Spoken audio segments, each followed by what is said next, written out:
اللہ تعالیٰ نے فرمایا یثبت اللہ الذین آمنوا بالقول الثابت فی الحیاۃ الدنیا وفی الآخرہ ویضل اللہ الظالمین ویفعل اللہ ما یشاء۔ اور اللہ مومنوں کو پکی بات پر دنیاوی زندگی میں بھی قائم رکھتا ہے اور آخرت میں بھی، اور ظالموں کو راہ سے بھٹکا دیتا ہے۔ اللہ جو چاہتا ہے کرتا ہے۔ تو یثبت اللہ الذین آمنوا بالقول ثابت فی الحیاۃ الدنیا کا کیا مطلب ہے؟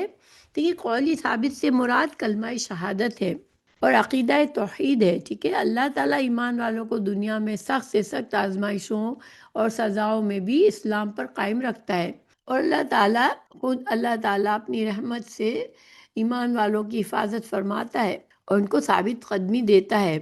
اللہ ہی انسان کو ہمت دیتا ہے، استقامت دیتا ہے کہ وہ سخت سے سخت حالات ہوں، دنیاوی آزمائشوں میں بھی ہر حال میں وہ کلمہ اسلام پر خوب قائم رہتے ہیں۔ آخرت میں کیسا ہوتا ہے؟ آخرت میں کب ہوگا؟ کیونکہ اس آیت میں کہا گیا کہ اللہ تعالیٰ دنیا میں اور آخرت میں ثابت قدمی عطا فرماتا ہے، تو آخرت میں کب ہوگا؟ یہ اس سے مراد قبر میں سوال جواب ہے۔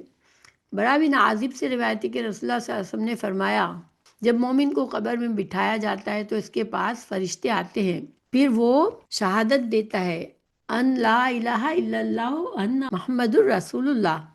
یہ صحیح بخاری کی حدیث ہے۔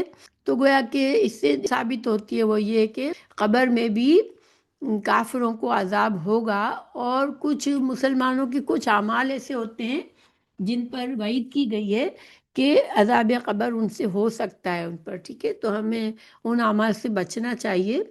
ان میں سے جو ایک عمل ہے وہ یہ کہ انسان جب پیشاب کے چھینٹوں سے اپنے کپڑوں کو پاک رکھے، کیونکہ اگر ہمیں احتیاط نہیں کرتے اور کپڑوں پر پیشاب کے چھینٹے ہوتے ہیں اور پھر ہم نماز پڑھتے ہیں تو یہ اس سے عذاب کا خطرہ ہے، عذاب قبر کا، ٹھیک ہے۔ اگر یہی ایسی عادت ہے انسان اس کا خیال نہیں رکھتا تو اس سے بچنا چاہیے۔ تو عذاب قبر کے بارے میں کچھ اور بھی ہم سمجھ لیتے ہیں۔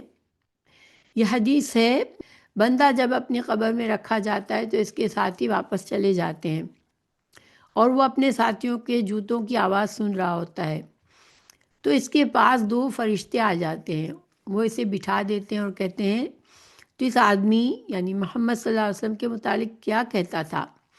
اگر وہ مومن ہے تو کہتا ہے کہ میں شہادت دیتا ہوں کہ وہ اللہ کے بندے اور اللہ کے رسول ہیں۔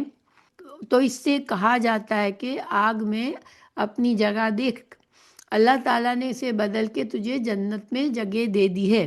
چنانچہ وہ ان دونوں کو دیکھتا ہے تو اس کے لیے اس کی قبر کو وسیع کر دیا جاتا ہے۔ تو یعنی یہاں پر اتنا مومن کے بارے میں ہم نے پڑھا، اس کا کیا مطلب ہے کہ پہلے مومن سے پوچھا جائے گا تو وہ کلمہ شہادت جب پڑھ لے گا تو اسے وہ جگہ دکھائی جائے گی جہنم میں کہ اگر اس نے کلمہ شہادت نہ پڑھا ہوتا تو وہ کہاں جاتا، یعنی اسے آگ دکھائی جاتی، اور پھر سے کہا جاتا کہ اب اللہ تعالیٰ تجھے وہاں نہیں ڈالے گا جہنم میں، بلکہ اس کو جنت کی جگہ دکھائی جاتی ہے کہ تمہارے لیے یہ جگہ ہے۔ اس کے بعد اس کی قبر کو وسیع کر دیا جاتا ہے، کیونکہ جنت کا داخلہ تو قیامت واقع ہو جانے کے بعد ہوگا جب حساب کتاب سب ہو جائے گا، لیکن اس وقت تب جو بھی مر گیا دنیا سے وہ اپنی قبر میں ہوگا، کسی بھی طرح سے مرا اور اس کی قبر کی کوئی بھی صورت ہے اس کو پھر اس قبر کو اگر مومن ہے تو اس کو وسیع کر دیا جائے گا۔ اور منافق اور کافر اس سے کہا جاتا ہے کہ تو اس آدمی محمد صلی اللہ علیہ وسلم کے بارے متعلق کیا کہا کرتا تھا؟ تو وہ کہتا ہے میں نہیں جانتا، جو کچھ لوگ کہتے تھے میں بھی وہی کہا کرتا تھا۔ تو اس سے کہا جاتا ہے نہ تو نے کچھ جانا نہ جاننے کی کوشش کی۔ پھر اسے لوہے کے ہتھوڑوں کے ساتھ ایک ضرب ماری جاتی ہے تو وہ ایسا چیختا ہے کہ دو بھاری مخلوقوں یعنی جن اور انس کے سوا سب چیزیں جو اس کے قریب ہوتی ہیں اس آواز کو سنتی ہیں۔ تو قبر کا عذاب حق ہے،